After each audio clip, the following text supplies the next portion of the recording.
Bonjour et bienvenue dans ce nouvel épisode d'Un jour un éveil, le podcast où on vous parle de parentalité et de spiritualité de manière décomplexée. Aujourd'hui, je vous retrouve avec Marion, qui est doula des passages. Et Bonjour bonjour Marion Tiffany, bonjour à tous. et merci, Bon, merci d'être là avec nous aujourd'hui. Est-ce que pour commencer, tu pourrais nous expliquer ce qu'est une doula des passages oui, avec peut-être? plaisir.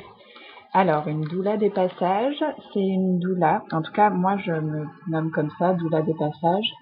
Une doula, c'est une personne, généralement une femme, qui accompagne les futurs parents pendant la grossesse, pendant l'enfantement et pendant le postnatal. C'est vraiment une personne qui vient là pour soutenir et accompagner le côté émotionnel en fait de tout ce passage et de tout ce changement d'état et ce changement de vie. Euh, et aussi, j'accompagne la fin de vie et le deuil. Donc voilà, c'est pour ça aussi que je me suis nommée doula des passages. Et ce côté-là, c'est aussi de l'accompagnement émotionnel et de la présence, voilà, pour vraiment faire en sorte que ce passage soit vécu de la meilleure manière possible. En fait. Et du coup, tu es doula et qu'est-ce qui t'a amené sur ce chemin Hmm. de doula? C'est la naissance de mon fils, qui a aujourd'hui 7 ans. Ouais, donc la naissance de mon fils m'a amené sur ce chemin. J'ai vécu une grossesse assez épanouissante et j'étais bien accompagnée en fait par une équipe de sages-femmes qui était vraiment super. Donc tout le prénatal en fait s'est super bien passé, l'accouchement aussi. Et c'est pendant le postnatal en fait que je n'ai pas fait une dépression, mais ça en avait tout l'air et je n'étais pas bien accompagnée. En tout cas, j'ai pas été soutenue comme je l'aurais aimé. Et j'ai découvert les doulas à ce moment-là. Et donc, je me suis dit, ah oui, c'est vraiment ça que j'ai envie de faire. J'ai envie d'apporter du soutien aux jeunes mamans qui traversent une période de bouleversement énorme et qui ont besoin, en tout cas moi j'aurais eu besoin d'être soutenue par mes pairs quoi, à ce moment-là. Et donc voilà, c'est ça qui m'a amené sur le chemin de devenir doula. Et dans, cette, initiation et ce cheminement vers le rôle de doula, tu as pris ça comment, en fait? Ça a été une formation? Ça a été étape par étape? Quelles ont été justement ces étapes? Oui, ça a été étape par étape en fait. Euh, j'ai j'ai beaucoup recherché en fait sur le sujet, sur ce qu'est une doula, sur comment elles vivent et comment elles fonctionnent. Donc je me suis rapprochée de l'association Doula de France. J'ai rencontré une doula qui habite pas très loin de chez moi, qui est une des pionnières doula en France. Donc c'était très chouette de pouvoir la rencontrer, de pouvoir discuter avec elle. Euh, et puis de fil en aiguille, en fait, je me suis inscrite à la formation que l'Institut de formation doula de France donne. Et donc j'ai été acceptée et j'ai fait cette formation en 2019, donc sur à peu près toute une année. Et j'ai fait d'autres petites formations, enfin des stages de 2 ou 3 jours en plus pour continuer à approfondir mes connaissances et ma posture d'accompagnante.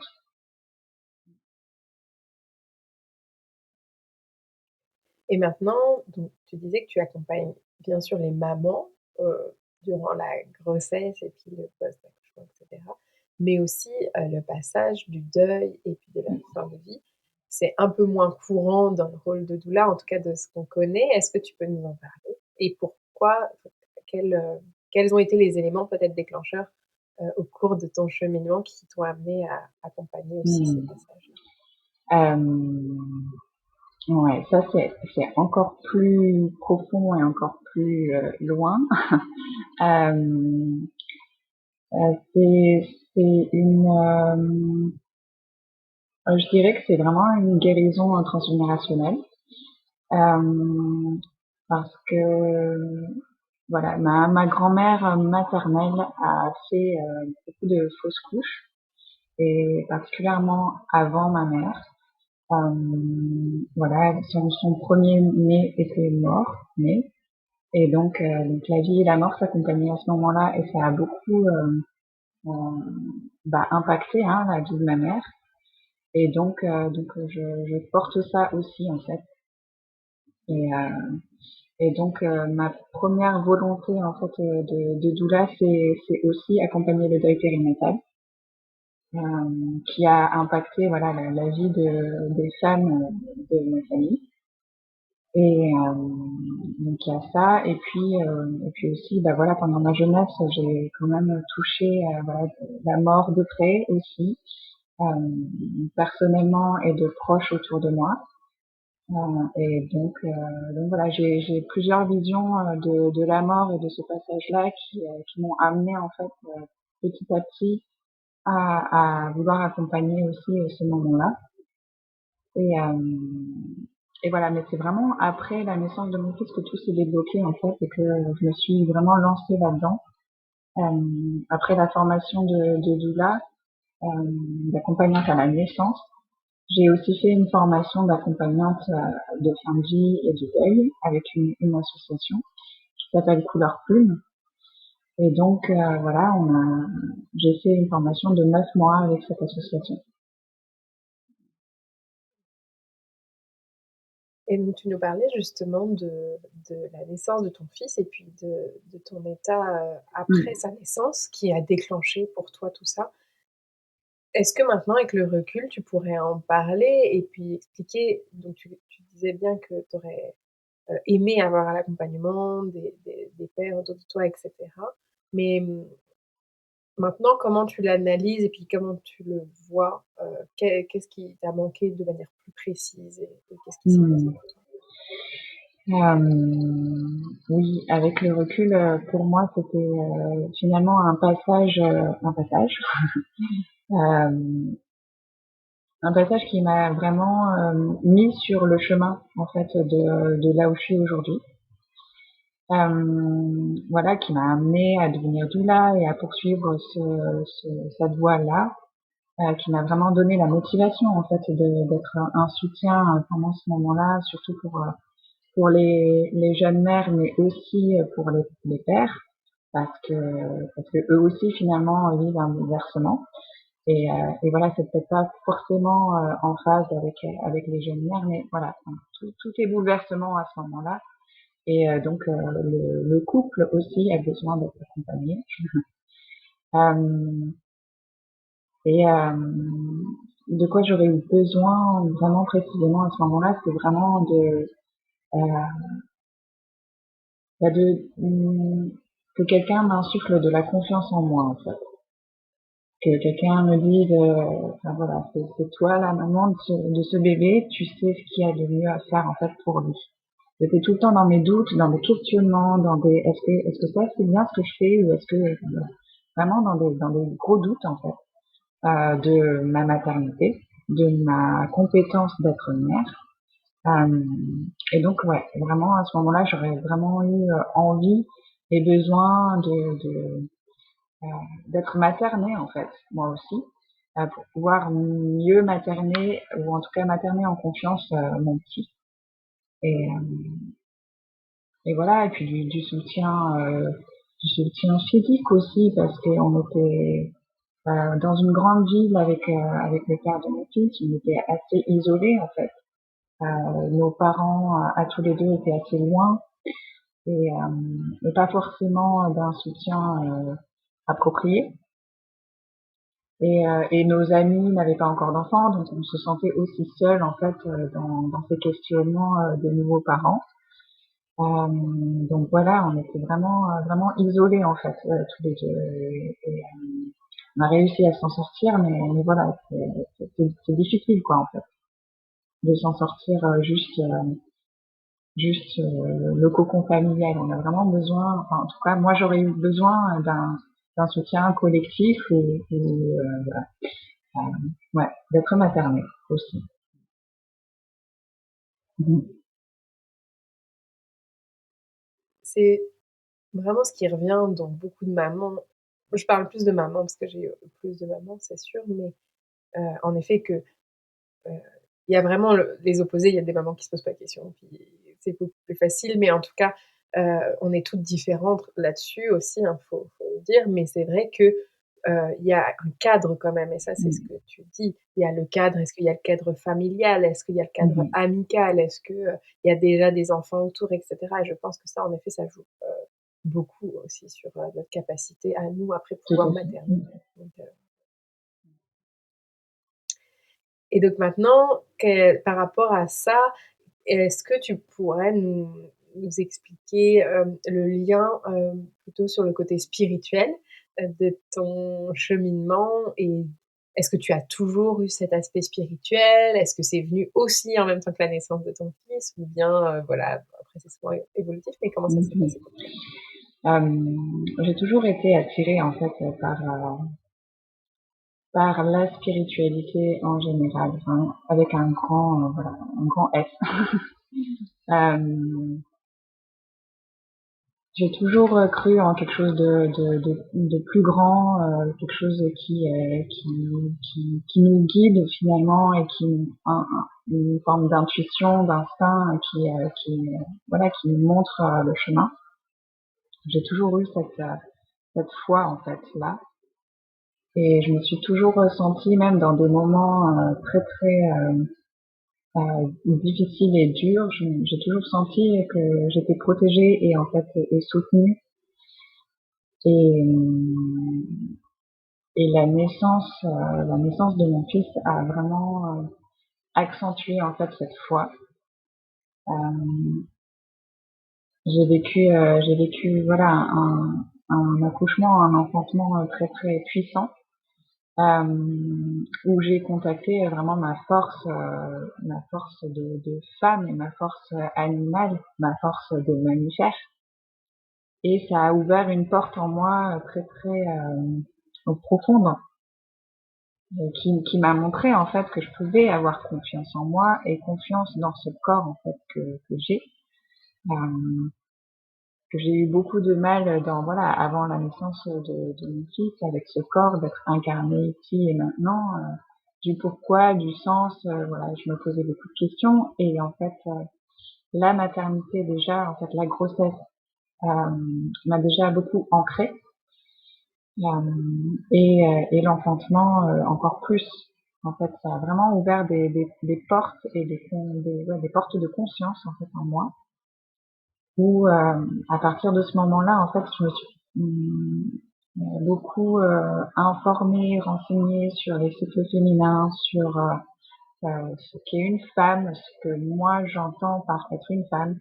Enfin, voilà, je suis vraiment allée explorer en fait ma féminité après la naissance de mon fils et de renouer en fait avec cette part finalement sauvage et intuitive en moi encore plus en fait qu'avant et voilà qui me mène aujourd'hui sur des chemins voilà assez extraordinaires où je vais de plus en plus profondément dans ce qui a du sens pour moi et et ce qui touche à mon cœur, à mon être, à mon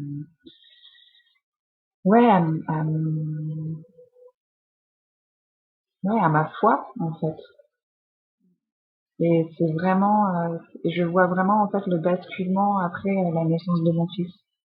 C'était vraiment une porte qui a été ouverte pour vraiment m'épanouir et expanser en fait toutes ces connaissances que j'avais déjà à l'intérieur de moi. Mmh. Et cette spiritualité, en dans travail de doula et d'accompagnement, comment ça se transmet, on va dire? Parce qu'il y a des doulas qui sont pas forcément spirituelles, qui sont dans l'accompagnement, Mmh. maternel. Mais donc là, une doula des passages, j'imagine qu'il y a un côté très spirituel dans ton Mmh. accompagnement? Hem, En fait, je me rends compte que je cherche pas à être spirituelle, en fait, je m'adapte aussi aux personnes que je rencontre et Mmh. que j'accompagne. Et si je sens qu'il y a un élan, en fait, ou que je peux transmettre ou partager quelque chose, une information, ou voilà des ressentis, en fait. C'est vraiment, je me sens traversée par des ressentis et là je peux transmettre quelque chose. Mais c'est vraiment en fonction des gens que je rencontre et de ce que je ressens sur le moment. Donc c'est vraiment ça aussi, euh, voilà ma forme de spiritualité en fait. Finalement, c'est aussi d'être en présence en fait profonde et d'écouter ce qui se passe. Mm, Et dans tu disais que toi, justement, tu avais, eu, ah mm. bah, voilà. Bonjour, on a le fameux grand garçon, qui vient nous voir. Donc justement, est-ce que tu veux maintenant nous parler de tes accompagnements? Comment ça se passe? Où on peut te trouver? Et cetera? Avec plaisir. Alors, mes accompagnements, comment ça se passe? Il y a d'abord un premier rendez-vous où on va parler voilà, des besoins, de comment la femme ou comment le couple ou comment le père se sent. Et puis après, on va définir en fait tout un tas de moments où on peut se voir et des besoins. Ça peut aller juste à de l'écoute simple, de la présence, de l'information en fait sur ce que c'est une grossesse, ce que c'est une naissance, comment ça peut se passer en maternité, comment ça peut se passer à la maison, les choix différents qui peuvent être faits.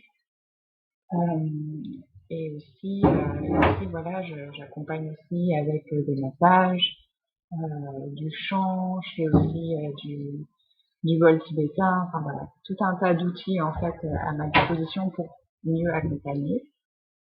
Mais c'est beaucoup surtout de la présence et de l'écoute et de l'adaptation en fait aux besoins. Voilà. Ça c'est Mmh. en prénatal, je dirais. Et après sur le temps de l'accouchement, bah voilà, je peux être là, je peux être présente, selon les besoins aussi des parents, avec bien sûr l'accord de l'équipe médicale. Et en postnatal, ça va être aussi voilà beaucoup de massage, d'écoute, voilà d'insuffler de la confiance et de l'autonomie en fait, de l'autonomie des parents aussi. Voilà. Mmh. Et, et pour un accompagnement au deuil, bah, ça aussi, ça va être vraiment différent en fonction du deuil, en fonction de la personne. Ça peut être des rituels, ça peut être des ateliers artistiques, créatifs. Je fais aussi des groupes de parole, donc ça peut prendre différentes formes en fait. Mhm. Et pour te trouver, du coup, tu as un site internet? Tu Alors, fonctionnes comment? j'ai une page Facebook et Instagram. Je n'ai pas encore OK. de site internet, mais voilà, j'ai une page Facebook qui s'appelle Confiance en ton être. Ouais, ça je Voilà. mettrai. Et la page Instagram, c'est pareil. Et Mmh. moi, je suis dans les Alpes de Haute-Provence, à Digne-les-Bains. Et voilà, Mmh. je navigue aux alentours. Et tu fais quel, Voilà. c'est ça, tu navigues jusqu'à combien autour Je pour que dirais les gens, jusqu'à sachent? 30-40 kilomètres, ça dépend. OK. Est-ce que tu te déplaces chez les gens? Les gens Je viennent? me Ça se déplace passe chez les gens, en général, c'est plutôt ça. Après, tout est possible. J'ai aussi la possibilité d'accueillir dans un lieu qui s'appelle l'Ensemble Bleu, comment? Mmh. où j'organise aussi des groupes de parole, des cercles de femmes et tout un tas d'autres choses. Mais voilà, j'ai aussi la possibilité d'accueillir là-bas, donc voilà, tout est possible. Ça peut aussi se faire dans la nature. OK. Il y a aussi cette possibilité-là. Donc ça c'est chouette aussi. Il y a des personnes qui aiment bien être voilà, dans la nature pour se rencontrer. Donc c'est aussi agréable. Oui, c'est super, c'est vrai qu'on n'y pense pas souvent, mais c'est Mm. très, très, très bénéfique de d'être en extérieur Ouais. quand c'est possible. Et tu viens de dire que tu faisais aussi des cercles de Mhm. femmes. Oui. Comment ça se passe? Est-ce que c'est des femmes qui sont forcément mères, pas forcément? Voilà, quel est cet, accompagnement? Alors, je fais plusieurs types de cercles de femmes en fait. Des cercles de femmes vraiment spécifiques aux futures mamans. Donc voilà, des femmes enceintes qui viennent voilà partager leur quotidien, leurs questionnements. Et c'est aussi en fait pour créer du lien là à l'instant T pendant leur grossesse, mais aussi pour après. Pour qu'il y ait aussi ce groupe de soutien pendant le postnatal. Et donc, il y a aussi, j'organise aussi des cercles pour jeunes mamans, avec leur bébé, qui viennent aussi partager voilà leur quotidien, leurs questionnements. Donc voilà, c'est ces deux moments-là. Et aussi après voilà des cercles de femmes sur tout un tas de sujets, sur la sexualité, sur la maternité, mais c'est aussi sur la spiritualité, sur qui est une femme aujourd'hui, enfin, vraiment plus ouvert et plus varié sur vraiment d'autres types de sujets qui nous touchent toutes, et pas seulement les jeunes mamans. Mm. Mmh. Oui, donc c'est des accompagnements individuels, mais tu proposes aussi des accompagnements de groupe pour faire le lien, pour Exactement. justement C'est relier les personnes, qu'elles qu'elles puissent se soutenir, qu'il y ait un soutien aussi, c'est ça. entre femmes. C'est ça vraiment qui m'a manqué aussi pendant mon postnatal, c'était ce soutien entre femmes. Et Mmh. voilà, c'est vraiment ça qui me tient à cœur en fait. C'est que les femmes se soutiennent entre elles pendant ce passage-là qui est très important et voilà, qui ouvre tellement de questionnements et comme tu l'as dit tout à l'heure, chacune le vit différemment. Euh, il y a des femmes qui vont pas se poser de questions et qui sont très intuitives et qui vont suivre ça et il y a d'autres femmes qui vont se poser des tas de questions et qui ont besoin de soutien aussi à ce moment-là. Et c'est chouette de faire le lien entre toutes ces femmes voilà, pour soutenir et s'élever ensemble et grandir ensemble en fait en tant que mère. Ouais, complètement.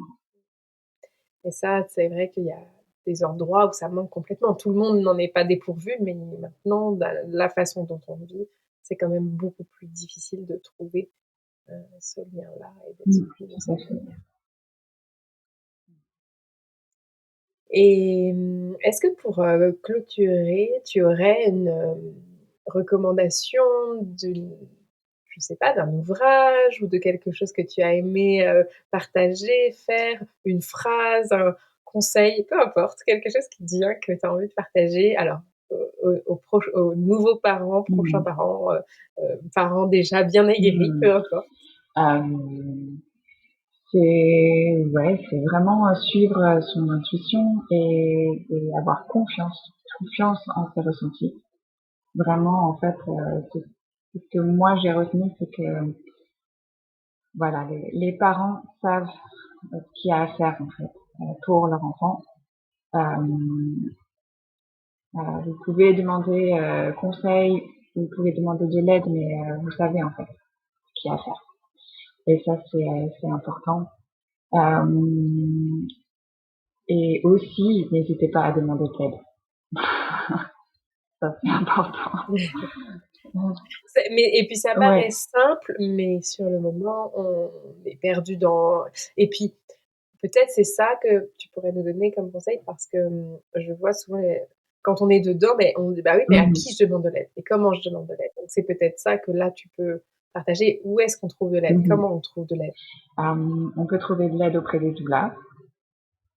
On peut Mmh. trouver de l'aide auprès des sages-femmes. On peut trouver de l'aide, voilà, si vous avez des groupes de parents, des groupes de parole autour de vous, voilà, c'est aussi un lieu de rencontre et de soutien. Ouais, je dirais que c'est vraiment ça les principaux points d'aide. qui me viennent. Mmh. Voilà. Oui, puis l'un va entraîner l'autre. C'est-à-dire que si vous prenez contact avec une doula et puis que la doula, elle, C'est elle a ça. son réseau, bah, comme là tu as, où elle fait ses activités, donc après, bah, vous allez rencontrer d'autres mamans qui, elles, font d'autres choses et voient d'autres cercles et donc forcément ça crée une boucle qui se enfin, voilà, tout un environnement, qui se C'est ça, crée. c'est Donc il un faut aller dans un premier. ouais, c'est un beau tissage, en fait, ouais, c'est un beau tissage. Mmh. Est-ce que tu as une dernière chose à nous partager? Oui, j'aimerais bien, je n'ai pas parlé des soins post-nataux que je fais et qui me tiennent à cœur, qui sont vraiment, ça s'appelle le soin Reboso, qui vient, Mmh. c'est un soin qui vient du Mexique et qui a été vraiment amené ici, qui est un soin de passage en fait. Pour moi, c'est vraiment le soin à offrir ou à s'offrir quand on a besoin de marquer un passage. Et voilà, c'est vraiment dédié au postnatal en premier lieu, ou une femme en postnatal en premier lieu, mais ça peut être pour marquer tout type de passage, que ce soit un deuil, que ce soit une séparation ou un changement majeur dans sa vie, ou même juste prendre soin de soi. Et c'est un moment que j'affectionne particulièrement en fait, parce qu'il y a vraiment se lâcher prise, se laisser aller, se déposer voilà pour lâcher ce qui a besoin d'être lâché et s'ouvrir à ce qui a besoin voilà de s'ouvrir. Et c'est un beau soin que je donne aussi en binôme avec une autre doula et voilà j'aime beaucoup ce soin parce que j'aime beaucoup le donner. Ouais, parce que dans ce moment-là, je reçois énormément aussi et je suis témoin voilà, d'un changement, en fait, d'état de la personne qui est là. Et c'est vraiment beau, quoi. Voilà. Magnifique. Oui, ça c'est Ouais. important de le préciser et ces soins-là, du coup, c'est pour les femmes. Est-ce que tu le fais, donc tu le fais, j'imagine, aussi pour les hommes, même si c'est, peut-être moins Mhm. courant pour toi. Est-ce que c'est, aussi des soins que tu peux faire au bébé quand il arrive ou pas? Alors, on peut adapter au bébé ce soin-là. Je l'ai jamais fait, mais j'utilise le rebosso. Le rebosso, en fait, c'est un châle qui a été tissé Mmh. d'une manière particulière pour vraiment retrouver en fait le tissu utérin. Et Mmh. c'est vraiment un tissage particulier. Mais voilà, j'utilise le châle Rebosso aussi pour faire des bercements en fait au bébé. Voilà, en fait, on peut Ouais. déposer le bébé dans le châle et le bercer, lui faire des Mmh. petits mouvements ou en fait l'envelopper comme s'il était toujours dans le voilà dans l'utérus. Mais le soin complet, non, c'est plus vraiment pour une femme, ouais, Pour, une personne, passer. une adulte. Mmh. Je pensais à ça plus par rapport au fait des enfants qui seraient nés en césarienne ou tu sais, un Mmh. peu de manière, violente et puis du coup hem, parce que tu parlais du Mexique, mais il y a plein de cultures, notamment au Maroc ou dans d'autres cultures, où ils font revivre la naissance au bébé, en fait, en justement en le mettant dans des écharpes et puis en le faisant Mmh. repasser par Mmh. l'utérus, heu, pour qu'il puisse se réapaiser, en fait Mmh. et refaire les mouvements, la chorégraphie, parce que c'est une vraie chorégraphie et c'est très important la chorégraphie de l'accouchement. Ça, vous connaissez maintenant si vous avez écouté les autres épisodes sur les Mmh. réflexes archaïques. Euh, c'est vraiment hyper important. Donc, je pense que c'est vrai que dans cette façon de faire, accompagner le bébé à revivre sa naissance, ça peut être Mmh. intéressant. Magnifique.